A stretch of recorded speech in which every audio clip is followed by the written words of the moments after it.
Kameramani i Tribuna Channel Endrit Krasniqi u shpërblye me çmim për kamerën më të mirë për kontributin e dhënë në projektin promovimi i turizmit në Kosovën Perëndimore.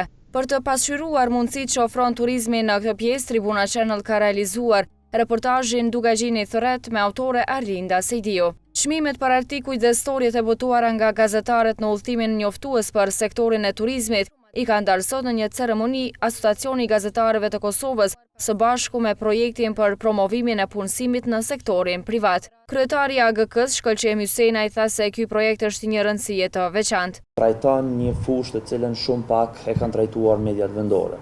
Ndoshta promovimi gjithmonë është bërë më shumë me tendencën që në Kosovë të bijmë turistë të huaj, mirë po, këtë herë përmes storeve të cilat shumicën prej tyre kanë pasur rastin që t'i shoh pasi që janë publikuar në media, kemi arritur që së bashku me partnerët e këtij projekti t'ua bëjmë të qartë qytetarët e Kosovës, t'ua krijojmë një pasqyrë të re për rajonin e Dugaxhinit dhe për shumë bukuri natyrore dhe objekte të kultit që ekzistojnë në këtë zonë. Sigrid Meir, menaxhere e projektit PPSE, theksoi se qëllimi i projektit është të ketë sa më shumë turistë.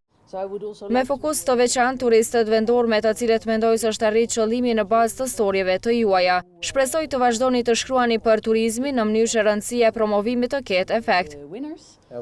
Çmimi për storjen më të mirë online ka shkuar për Leonid Molliçaj nga Preporter dhe Gentian Hasani nga gazeta Fjala, ndërsa storja më e mirë televizive është zgjedhur ajo e gazetarës Arta Avdiun nga KTV.